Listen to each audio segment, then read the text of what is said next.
Hello dear, कैसे हैं आप सब। उम्मीद है कि आप अच्छे होंगे। और पिछली क्लास में हम लोगों ने सरफेस टेंशन का कुछ हिस्सा कवर कर लिया था। हम लोगों ने सबसे पहले ये समझा था लेक्चर नंबर 2 में कि किसी द्रव के बूंद के भीतर आधिक दाब क्या होता है, जिससे आपने बताया था कि वो 2T/R होता है। और इसी क्रम में कल की क्लास में हम लोगों ने कुछ बेसिक चीजों को ये समझ लिया था कि जो कोई एक नली होती है, अगर उसमें द्रव है तो उसके नवचंद्रक की आकृति क्या होगी। नवचंद्रक का मतलब आप समझ रहे होंगे, द्रव के मुक्त पृष्ठ की आकृति कैसी होगी। तो आपने हमें बताया था कि जो वो आकृति हो सकती है वो या तो गोलाकार मतलब ऐसे थी, उत्तलाकार या अवतलाकार या समतल के आकार की हो सकती है। तो कल की क्लास हम लोगों ने जल्दी ओवर कर लिया था। आज उसी का थोड़ा सा पार्ट बाकी रह गया, उसे हम लोग कवर कर लेते हैं। और साथ में एक हेडिंग रह गई थी, स्पर्श कोण क्या है उसके बारे में समझ लेते हैं। तो चलिए समझते हैं। कल हम लोगों ने ये समझा था कि मुक्त पृष्ठ किस आकार का होगा, उसका एग्जांपल हम आइए बताते हैं आपको। जैसे मान लीजिए कि अगर हमारे पास कोई एक नली है, ठीक है, ऐसे मैंने एक नली ले लिया। ये किसी भी चीज की बनी रही होगी, कांच की रही होगी। चलिए हमने एक कांच की नली ले लिया, ठीक है ना। एक ऐसे नली टाइप की आकृति थी, ये कांच की थी। हमने इसमें जल भर दिया, ठीक है ना, द्रव हमने इसमें भर दिया। जब द्रव हमने इसमें भरा तो इसमें हुआ क्या होगा, सबसे पहले इसे आप समझिएगा, ढंग से समझिएगा, कोई दिक्कत नहीं आएगा।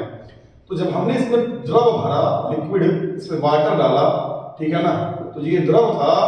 ये द्रव किस चीज का था? द्रव तो बहुत सारी चीज हो सकती है, जैसे दूध एक प्रकार का द्रव है ना, एल्कोहल एक प्रकार का द्रव है, लिक्विड फॉर्म में है। तो ये एक लिक्विड है, और जो ये लिक्विड है ये जल है। और जो हमारी ये नली है ये किस चीज की बनी हुई है? कांच की। तो हमने ये देखा कि जो जल होता है वो कांच के साथ अवतल के आकार का पृष्ठ बनाता है। और ऐसा क्यों होता है? पिछली क्लास में मैंने बताया था, यानी यहाँ पर कांच और जल के मध्य जो असंजक बल लगा होगा वो ज्यादा हो गया होगा, जिससे जो परिणामी बल था वो कांच से गया होगा, जिसकी वजह से इस पे चढ़ने लगा। और जब ये इस पे चढ़ रहा है मतलब इस पे जा रहा है, खींच रहा है, इसका मतलब जल इस कांच को भिगोएगा। मैंने समझाया है पिछली क्लास में, चलो ठीक है, ये इसको भिगोएगा। तो हमें ये पता है कि जल कांच को भिगोता है, ठीक है।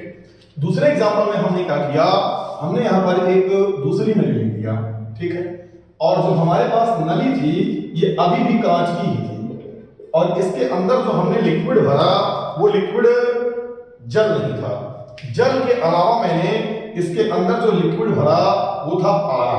जब हमने पारा भर दिया तो हमें ये देखने को मिला कि जो इसके ऊपर की सतह थी, मुक्त पृष्ठ, वो किसी और आकार में आ गया, और वो पृष्ठ था उत्तल के आकार का।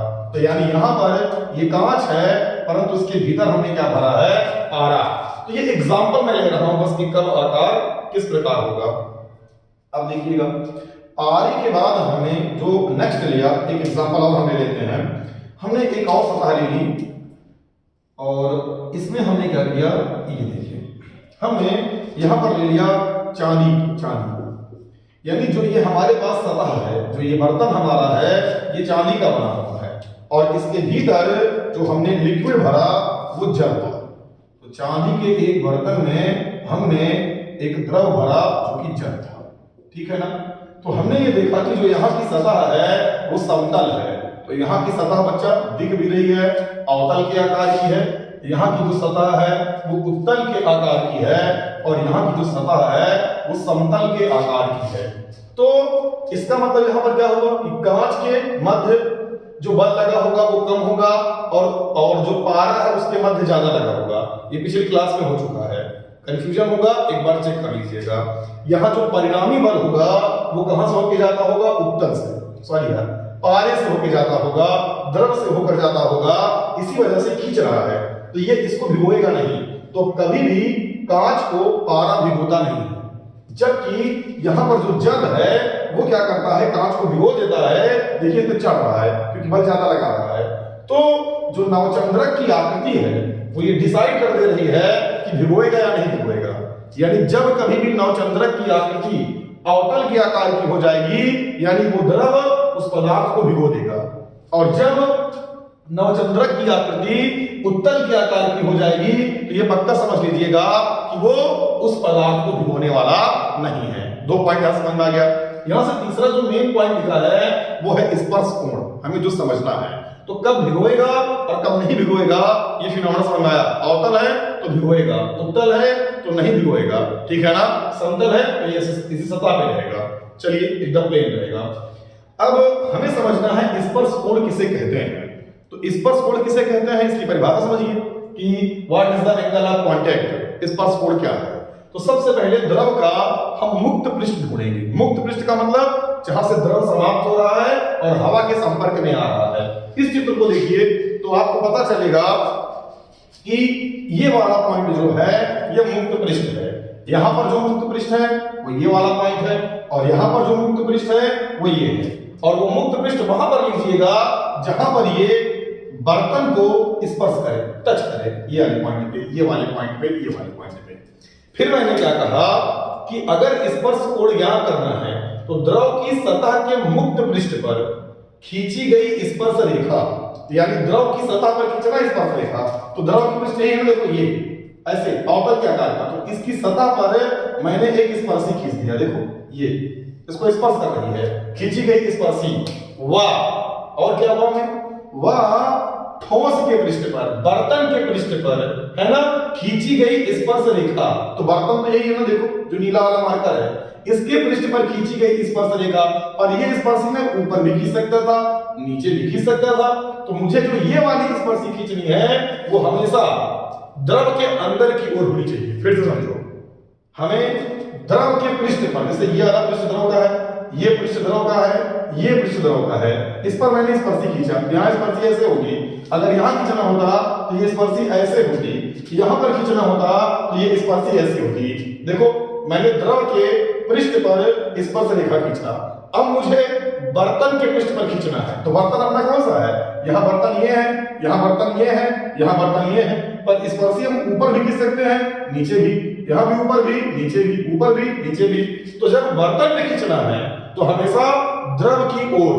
तो यहाँ पर देखो द्रव नीचे है ना, तो नीचे की ओर, यहाँ पर द्रव नीचे है तो नीचे की ओर, और यहाँ भी द्रव नीचे की है अंदर की ओर तो अंदर की ओर। इन तीनों में खास बात क्या देखिए कि द्रव के पृष्ठ पर खींची गई स्पर्शी और बर्तन के पृष्ठ पर खींची गई स्पर्शी के बीच कोई कोण बना है। ध्यान से देखो, यहाँ पर ये एक कोण बना है, ये कोण थीटा है।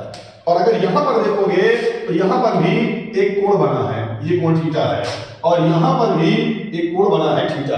तो ये वाला कोण तो कोई भी देख के बता सकता है कि 90 है ना। और उससे कोई भी देख के बता सकता है कि ये 90 से बड़ा है, और इसे कोई भी देख के बता सकता है ये 90 से छोटा है।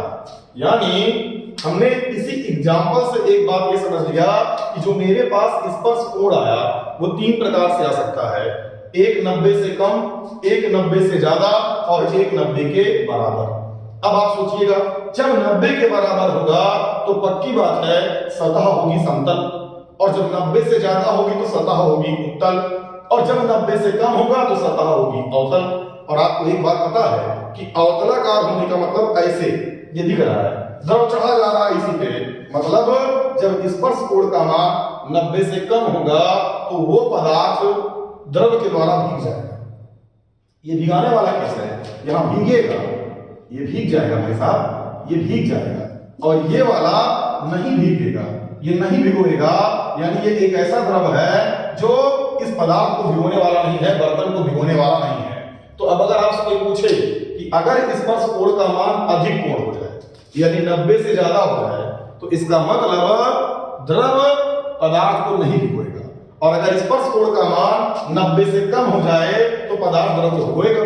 तो वही घुमा फिरा के बात, क्योंकि 90 से कम होगा इसका मतलब पृष्ठ अवतल के आकार का होगा, और 90 से ज्यादा होगा तो उत्तल के आकार का होगा। सारा कंफ्यूजन तुम्हारा कहां का है मैं जानता हूं। अगर 90 होगा तो 90 होगा, सतह बराबर रहेगी समतल के आकार की, बस जहां पे है वहां तक ऊपर रहेगा, ना ऊपर न नीचे। पहले बताइए, इतना बेसिक बात आपको समझ में आ गई होगी। काफी कुछ इसमें कोई टेक्निकल पॉइंट नहीं था, कोई दिमाग भी नहीं लगाना था, बस हमें पता चल गया कि एक उत्तल का, एक अवतल के आकार का, एक समतल के आकार का।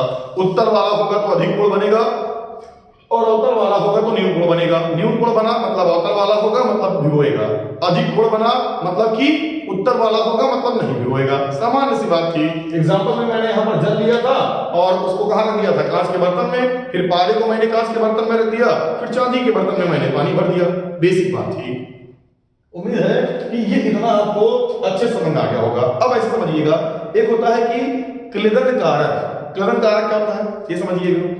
जैसे मान लीजिए कोई एक पदार्थ है, जैसे मान लीजिए मेरी टी शर्ट है, ये पानी में जाएगी तो भीग जाएगी, क्योंकि धुलते हैं तो भीगी जाती होगी। अब ये भीग जाती है और मैं चाहता हूं कि ये भीगे, ये वाटर प्रूफ हो जाए, तो ये भीगती है। इसका मतलब इसके लिए स्पर्श कोण का मान कितना होगा, आपने बताइए कितना होगा, सोचिए कितना होगा।